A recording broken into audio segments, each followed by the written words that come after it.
மே 30 என்ன சொல்கிறான்னா, நேற்று த ஃபுல் ஸ்கேர் மிலிட்ரி காசா வந்து காலி செய்ய வேண்டும்.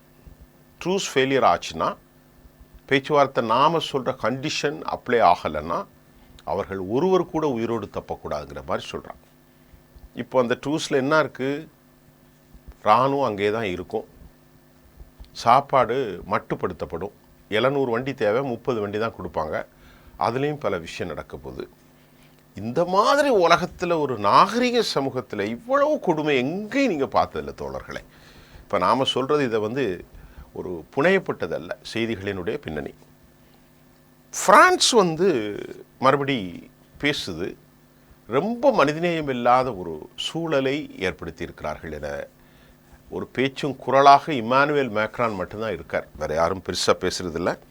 மனிதாபிமான உதவி தனக்கு கிடைப்பதற்கு கூட இவர்கள் யூதர்கள் எதிர்க்கிறார்கள் என்ற பிரான்ஸ், மிக மோசமான மக்கள் தங்குவதற்கு கூட இடமில்லாத ஒரு இடமாக காசா மாறியிருப்பதாகவும் கூட அவர் தனது வருத்தத்தை பதிவு செய்திருக்கிறார்.